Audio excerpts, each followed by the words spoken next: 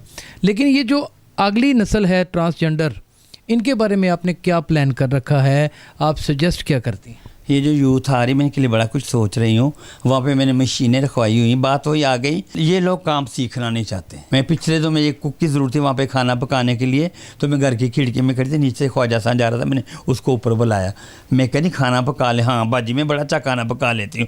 تو میں نے کہا میرے ادارے پہ نا ایک کک کی ضرورت ہے, تو میں تمہیں 7-8 ہزار پر مہینہ, اس سے میں زیادہ میں افورڈ نہیں کر سکتی. تو آگے سے مجھے تالی بجا کے کہتی لے 2,500 روپے میں روزہ سڑک تو مانگ کے کما لینی ہے, میں تیرے 7-8 ہزار کو کیا سمجھتی. یعنی کہ یہ کام ہی نہیں کرنا یہ کام کرنا ہی نہیں چاہتے, یہ کام سیکھنا ہی نہیں چاہتے. لیکن یہ بڑی سپیڈ سے آگے میڈیکلی بھی دیکھا جا رہا ہے کہ ٹرانسجنڈر بڑی سپیڈ سے پیدا ہو رہا ہے اور ایک اس کی تعداد بڑھتی چلی جا رہی ہے, تو کیا بنے گا؟ میرا خیال پاکستان کی 22 کروڑ آبادی ہے, میرا خیال سے 22 کروڑ خواجہ سرا ہوں گے. وہ کیسے؟ بس کچھ ڈکے چھپے ہیں, کچھ اوپن ہیں, جو سر پہ دوپٹہ لے لیتے ہیں وہ اوپن ہو جاتے ہیں. میں نے آپ کو کہا ہر جگہ موجود ہیں یہ لوگ, کسی گاؤں میں چلے جاؤ. ابھی میں اپنے ادارے کے گیٹ پہ کل کھڑی تو ایک سبزی بیچنے والا ہے, تو کہتی باجی میں بھی خواجہ سرا ہوں. تو میں نے اس کو غور سے کہتی باجی بس دیکھ لو, مزدوری کرنی ہے, سبزی بیچنی ہے. یہ لوگ ہر جگہ موجود ہیں. نہیں آپ تنسو نہیں کر رہی کہ پاکستان کا ہر مرد اور ہر عورت جو سی ہے وہ خواجہ سرا ہی ہے؟ تو ظاہر ہے لگتا تو ایسا کہ ہو جائیں گے. یعنی کہ لگتا ہے ایسا ہے کہ ہو جائیں گے, یعنی کہ ہر مرد اور ہر عورت جو سی ہے وہ یہاں پہ ایک خواجہ سرا ہے. ان کی سول اور ان کی نیچر اور ان کی فطرت کو اگر دیکھا جائے تو ان کو مردوں نے کیا ٹانٹ کرانی ہے خواجہ سراؤں کو. آپ دیکھیں آپ کے سامنے بیٹھ کے خواجہ سرا نے کتنی بڑی معاشرے کے منہ کے اوپر ایک بہت بڑا ایک آئینہ دکھا دیا ہے. یہ آخر آئینہ انہوں نے ہمیں کیوں دکھایا, یہ ہمیں خود دیکھنا ہے. اچھا عائشی بٹ, آپ کو وزیر اعظم پاکستان بنا دیا جائے, آپ کو اختیارات سے بھر دیا جائے, تو پھر آپ کیا کریں گی سوائے ٹرانسجنڈرز کے علاوہ؟ اب تو آپ نے پورے پاکستان کو ٹرانسجنڈر کہہ رہی ہے نا, آپ سب کے لیے کیا کریں گی؟ میں کیا کر سکتی ہوں, آپ کو شاید نہیں پتہ ہے کہ 1947 میں ہم نے ان لوگوں نے کتنی قربانیاں دے کے پاکستان حاصل کیا ہے.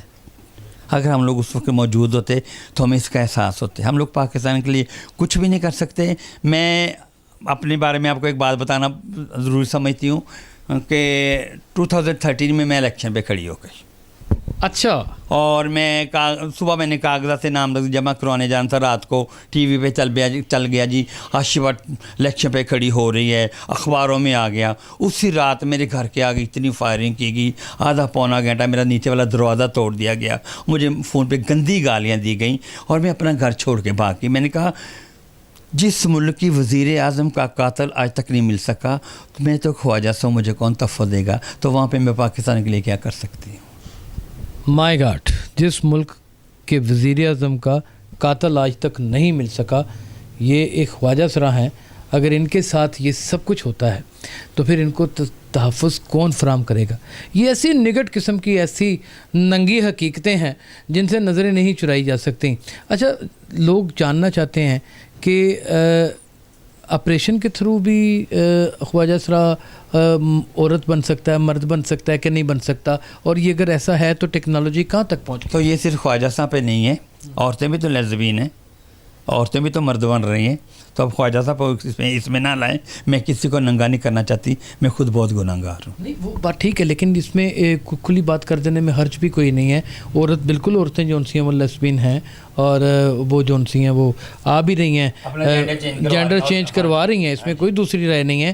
جو ایسی عورتیں جو مرد ساختہ جسامت رکھتی ہیں وہ اپنا جینڈر چینج کروا لیتی ہیں, اس بیٹا بن جاتی ہیں, اس میں کوئی دوسری رائے نہیں ہے. لیکن آپ لوگوں کے ہاں ٹیکنالوجی نے کہاں تک صلاحیت کی ہے؟ تو ظاہر ہے آپ کو سب کو پتہ ہے کہ جدید دور ہے. یہ لوگ جو عورت بننا چاہتے ہیں وہ عورتیں بن رہے ہیں, ان کو شوق ہے, پیسہ لگاتے ہیں, اپنا جینڈر چینج کرواتے ہیں. تادینہ تادینہ تم تادینہ تادینہ تھا. یہ ایک سائنس تو ہو سکتی ہے, یہ ایک ٹیکنالوجی تو ہو سکتی ہے, یہ ایک گانے کے پیچھے لگنے والی فنڈیشن تو ہو سکتی ہے. ایسا کرنے سے کوئی مرد اور نامرد تو نہیں ہو سکتا, یہ ایک پروفیشن ہو سکتا ہے جسے بہت بہت بڑے نامور سنگر بنے. اسی طریقے سے نامور خواجہ سرا بھی بنے. خواجہ سراؤں کے لیے عام عوام نے کیا کیا یہ میرا نہیں, یہ پورے خواجہ سراؤں کا سوال ہے. ناظرین اپنا بہت خیال رکھیے گا. انشاءاللہ کسی نئے ٹاپک کے اوپر بہت جلد ملاقات کریں گے. اللہ حافظ.